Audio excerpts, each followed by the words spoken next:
Bio chapter first sexual reproduction in flowering plant. Flower जो है एक फैसिनेटिंग ऑर्गन है for the angiosperm. Human being जो है उनका बहुत ज़्यादा इंटीमेट रिलेशनशिप रहा है फ्लावर का बहुत पहले से। फ्लावर जो है वो ऑब्जेक्ट है जो कि रिप्रेजेंट करता है social, religious and cultural value. ये सिंबल जो है वो यूज़ किया जाता है फॉर द ह्यूमन अपने फीलिंग्स को जनरेट करने के लिए, जैसे लव हो गया, अफेक्शन हो गया, इनको शो करने के लिए फ्लावर को एज अ सिंबल यूज़ किया करते हैं। नेक्स्ट डायग्राम जो है फ्लावर का है जिसमें कि गाइनोशियम और एंड्रोशियम को रिप्रेजेंट किया गया है, फ्लावर के सारे पार्ट्स को। 3 इवेंट होते हैं, pre fertilisation event, fertilisation and post fertilisation event.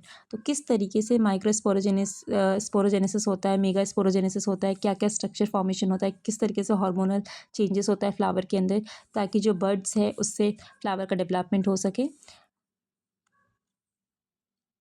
स्टेमन, microsporangium और पॉलन ग्रेन। टिपिकल जो एंजियोस्पर्म का जो स्टेमन होता है वो लॉन्ग सिलेंडर स्टॉक होता है जिसको हम फिलामेंट कहते हैं, और टर्मिनल एंड पे देखा जाए साइड में जो एंड होता है वो बाइलोब्ड स्ट्रक्चर होता है जिसको हम एंथर कहते हैं। तो जो प्रॉक्सिमल एंड होता है फिलामेंट वो अटैच होता है फ्लावर के थैलमस वाले पार्ट जहाँ पे पेटल बेसिकली होता है लोकेटेड, वहाँ पे देखने को मिलेगा। अलग अलग फ्लावर का अगर कलेक्ट करेंगे फिलामेंट या फिर जो स्टेमन है वो अलग अलग शेप का होगा, अलग अलग साइज़ का रहेगा। नेक्स्ट टिपिकल जो एंजियोस्पर्म होता है एंथर वो बाइलोब्ड होता है, डाइथिकस होता है, 2 ठीका प्रेजेंट होता है उनके अंदर, लॉन्गिट्यूडल रन करते हैं जो कि दोनों ठीका को अलग अलग करता है।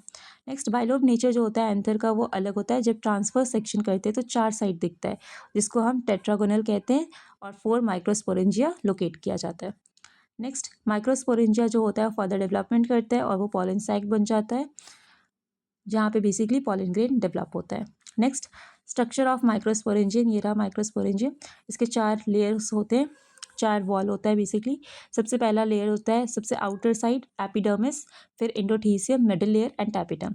जो आउटर 3 लेयर्स है epidermis, endothecium and middle layer, इनका काम होता है प्रोटेक्शन का, और टैपिटम का काम होता है nourishment and development of the pollen grain. Next sporogenous tissue होता है जो कि सेंटर में प्रेजेंट होता है और ये होमोजेनस सेल से प्रेजेंट होता है।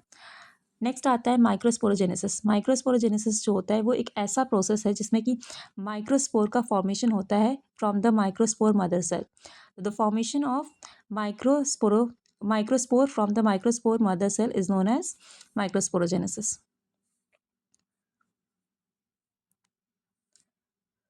तो माइक्रोस्पोरोजेनेसिस में जो है माइक्रोस्पोर मदर सेल जो है वो 4 बनाते हैं, 4 क्लस्टर ऑफ सेल बनाते हैं जिसको हम माइक्रोस्पोर टेट्राड कहते हैं। फिर एंथर मैच्योर होता है, डिहाइड्रेट होता है, माइक्रोस्पोर जो है डिसोशिएट हो जाता है एक दूसरे से, पॉलन ग्रेन का फॉर्मेशन हो जाता है। नेक्स्ट पॉलन ग्रेन जो होता है वो मेल गैमेटोफाइट को रिप्रेजेंट करता है। जब किसी भी फ्लावर जैसे चाइना रोज है उसमें येलो पाउडर जो होता है वो बेसिकली पॉलन ग्रेन है। उसको अगर हम उस पर वाटर स्प्रिंकल करें, उसको ग्लास स्लाइड पे ऑब्जर्व करें तो पॉलन ट्यूब डेवलप होता हुआ दिखेगा। नेक्स्ट पॉलन ग्रेन जो होता है उसका माइक्रोमीटर जो डायमीटर होता है वो 25 से 50 माइक्रोमीटर का होता है। 2 लेयर के होते हैं, एक्साइन एंड इंटाइन। एक्साइन जो होता है वो स्पोरोपोलिन का बना होता है। स्पोरोपोलिन एक ऐसा ऑर्गेनिक मटेरियल है जो कि किसी भी केमिकल, किसी भी एसिड, किसी भी हाई टेम्परेचर, लो टेम्परेचर किसी से भी ख़राब नहीं होता, और यही रीज़न है कि उसको फॉसिल के फॉर्म में हम स्टोर करके रख सकते हैं। बट जो आउटर लेयर है वहाँ पे एक अपर्चर प्रेजेंट होता है, जर्म पोर्स जिसे कहते हैं, वहाँ पे स्पोरोपोलिन प्रेजेंट नहीं होता ताकि वहाँ से जो है पॉलन ट्यूब का डेवलपमेंट हो सके। नेक्स्ट जो इनर वॉल लेयर है उसको इंटाइन कहते हैं। ये थिन होता है, कंटिन्यूस लेयर होता है, सेलुलोज और पैक्टिन का बना हुआ होता है। साइटोप्लाज्म जो होता है वो surrounded by the plasma membrane. Pollen grain जो होता है उसके पास जब वो मैच्योर हो जाता है तो 2 सेल होते हैं, vegetative cell and generative cell. Vegetative cell जो होते हैं वो बिगर होते हैं, उसमें फूड रिजर्व ज़्यादा प्रेजेंट होता है, इरेगुलर शेप का न्यूक्लियस होता है। जनरेटिव सेल जो होता है वो स्मॉल होता है, फ्लोट करता रहता है, cytoplasm of vegetative cell. Almost 60% जो एंजियोस्पर्म होता है उसमें इसी स्टेज पे रिलीज हो जाता है, बट द रिमेनिंग 40% जो होता है उसमें ये जनरेटिव सेल जो है माइटोटिक तरीके से डिवाइड करके 3 सेल स्टेज जो है वो फॉर्म करता है। पॉलन ग्रेन जो है वो बहुत ज़्यादा एलर्जिक रिएक्शन भी शो करता है। बहुत सारे पीपल को अस्थमा और भी बहुत सारे डिजीज़ जो होता है वो इनके कारण होता है जिसको हम पॉलन एलर्जी कहते हैं। नेक्स्ट पॉलन ग्रेन जो होता है वो न्यूट्रिएंट्स में बहुत ज़्यादा रिच होता है, और ये रिसेंट टाइम में देखा गया कि फैशन हो गया कि हर कोई जो है सप्लीमेंट में पॉलन ग्रेन को लेना स्टार्ट किया गया। तो वेस्टर्न कंट्रीज़ में मार्केट में बहुत ज़्यादा सिरप्स और टैबलेट्स के फॉर्म में बिकना स्टार्ट हो चुका है।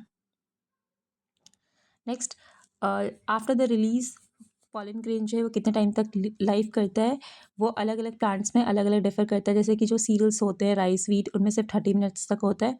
और अगर आर्टिफिशियल इंसेमिनेशन करवाने के लिए हमें स्टोर करना है पॉलन बैंक में, तो उसको लिक्विड नाइट्रोजन -196 डिग्री सेल्सियस में स्टोर करना होता है।